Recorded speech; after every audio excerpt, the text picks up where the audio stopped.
कोई लिख दिया इनको, स्टेनोग्राफर इनको पढ़ के सुनाते। अरे अपने दिमाग पे जोर डालो, फर्स्ट फ्लोर है नहीं है। हैदराबादी भाईजान की जुबान पर तल्ख अल्फाज हैं। राहुल गांधी थोड़े पढ़े लिखे नजर आते थे मुझे, बिल्कुल ही थम्स अप निकले वो तो। ओवैसी राहुल पर बयानों के ऐसे तीर चला रहे हैं जो कांग्रेसियों का कलेजा चीर रहा है। और तुम अपना इलेक्शन हार गए तो कितने पैसे लेके इलेक्शन तुम हारे राहुल गांधी अमेठी में? ओवैसी सिर्फ बयानबाजी ही नहीं कर रहे, राहुल को चेतावनी दे रहे हैं, समझा रहे हैं अगर अब नहीं थमे तो आगे बड़ा धमाका होगा। राहुल गांधी तुम बार बार अगर ऐसा बोलते रहेंगे ना तो कर्नाटका के इलेक्शन से पहले तुम किसको भिजाए थे दिल्ली में, मेरे घर का नाम बोल दूं। अब तेलंगाना में राहुल वर्सेस ओवैसी की जंग का ये अगला राउंड है। अब जुबान से सियासी शोलेबाजी हो रही है। बयानों की इस जंग में एक तरफ हैं राहुल गांधी तो दूसरी तरफ हैं असदुद्दीन ओवैसी। ओवैसी बेशक हैदराबाद और आसपास की 9 विधानसभा सीटों पर चुनाव लड़ रहे हैं, लेकिन उनके एजेंडे में तेलंगाना का पूरा मुस्लिम वोट है और निशाने पर हैं राहुल गांधी। इनके एक लीडर आए राहुल गांधी, प्यारे ने आकर कह दिया कि केसीआर ने इतना पैसा लिया, हम आके वापिस कर देंगे। माने ये मोदी 2 हो गया। ये 2014 में मोदी बोले थे 15 लाख हर एक के अकाउंट में डालूंगा। वो 15 लाख की जगह 15 पैसे नहीं आए तो इन्हों बोले भाई उसका डायलॉग मैं मार लेता हूं। अब सवाल है कि जब ओवैसी तेलंगाना में सिर्फ 9 सीटों पर चुनाव लड़ रहे हैं तो आखिर उनके निशाने पर राहुल गांधी क्यों हैं? क्यों ओवैसी राहुल और कांग्रेस के खिलाफ मोर्चा खोले हुए हैं? क्यों ओवैसी राहुल गांधी को अतीत की याद दिला रहे हैं?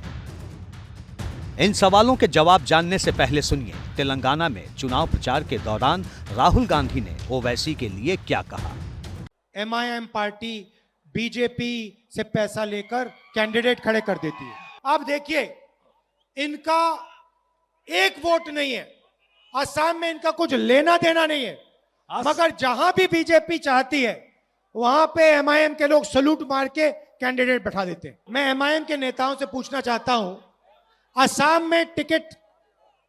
में कैंडिडेट बैठा उतारने के लिए आपको पैसा कहां से आता है? महाराष्ट्र में कैंडिडेट उतारने के लिए आपका पैसा कहां से आता है? मैं आपको बताता हूं, बीजेपी से आता है। ये पहली बार नहीं है जब राहुल ने ओवैसी पर ये आरोप लगाया है। AIMIM ने जब जब दूसरे राज्यों में अपने उम्मीदवार उतारे, कांग्रेस की तरफ से ये आरोप लगाए गए, लेकिन इस बार बात तेलंगाना की है। उस तेलंगाना की जो ओवैसी का होम ग्राउंड है, वहां राहुल का ये आरोप ओवैसी का जिगर चाक कर गया।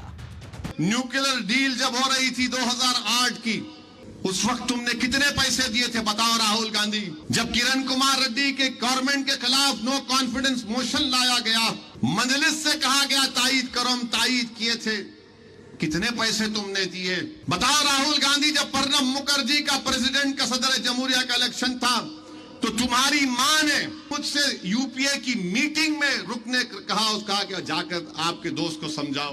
बताओ, बोलो कितने पैसे दिए तुम? और तुम अपना इलेक्शन हार गए तो कितने पैसे लेके इलेक्शन तुम हारे राहुल गांधी अमेठी में? राहुल के खिलाफ ओवैसी का ये गुस्सा समझने के लिए तेलंगाना की सियासत को भी समझना होगा। तेलंगाना में 13% मुस्लिम आबादी है। तेलंगाना विधानसभा की 119 सीटों में से 45 सीटों पर मुस्लिम वोट असरदार हैं। हैदराबाद की मुस्लिम बहुल सीटों पर AIMIM मजबूत है। तेलंगाना के बाकी इलाकों में कांग्रेस और BRS के बीच मुस्लिम वोट की जंग है और इस जंग में ओवैसी KCR के साथ हैं, इसलिए ओवैसी के निशाने पर राहुल हैं। राहुल गांधी तुम बार बार अगर ऐसा बोलते रहेंगे ना तो कर्नाटका के इलेक्शन से पहले तुम किसको भिजाए थे दिल्ली में, मेरे घर का नाम बोल दूं। अब बहुत बोल सकता हूं राहुल गांधी, मगर क्योंकि मेरा नाम असदुद्दीन है, ये तुम्हारी नफरत है इस नाम से, तुम्हें नफरत है दाढ़ी और टोपी पहनने वाले से, इसलिए तुम इल्जाम लगाते। बेशक ओवैसी और राहुल की ये लड़ाई अभी तेलंगाना में दिख रही है, लेकिन इस सियासी जंग का कैनवास बड़ा है। मुस्लिम वोट की चाहत में ओवैसी 2019 में झारखंड में विधानसभा चुनाव लड़ चुके हैं। 2019 में ही ओवैसी की पार्टी महाराष्ट्र में विधानसभा चुनाव लड़ी। 2020 में ओवैसी बिहार से चुनाव लड़े। 2021 में ओवैसी ने तमिलनाडु और पश्चिम बंगाल में भी भाग्य आजमाया। 2022 में ओवैसी यूपी, उत्तराखंड और गुजरात में चुनाव लड़े। फिलहाल जिन 5 राज्यों में चुनाव हो रहे हैं वहां भी ओवैसी की पार्टी चुनिंदा सीटों पर ही चुनाव लड़ रही है, लेकिन नजर भविष्य पर है और टकराव मुस्लिम वोट बैंक के लिए है। इसलिए कांग्रेस को उसके अतीत की याद दिला रहे हैं। कमलनाथ साहब का एक बहुत बड़ा रोल भी रहा है जब 84 में सिखों का जेनोसाइड हो रहा था दिल्ली की सड़कों पर। उन्होंने एक्सेप्ट किया है बाबरी मस्जिद के डिमोलिशन में, बाबरी मस्जिद को मुसलमानों से छीनने के लिए। उनको जो शुरू से कह रहे थे कि ये मिले हुए हैं, मिल क्या सामने आ गया। हम तो उम्मीद करेंगे कि देश के प्रधानमंत्री नरेंद्र मोदी जब जनवरी में कुछ फंक्शन करने जा रहे हैं तो हम उम्मीद करेंगे कि देश के प्रधानमंत्री राहुल गांधी को भी अपने साथ में लेके जाएं। कांग्रेस आरएसएस की मां है। चुनावी सर्वे तेलंगाना में कांग्रेस को मजबूत बता रहे हैं। कांग्रेस मुस्लिम वोट बैंक में सेंध लगाकर अपनी मजबूती को और पुख्ता करना चाहती है। इसीलिए राहुल गांधी तेलंगाना में ओवैसी और केसीआर को निशाना बना रहे हैं और यही वजह है कि ओवैसी राहुल पर जुबानी हमला कर रहे हैं।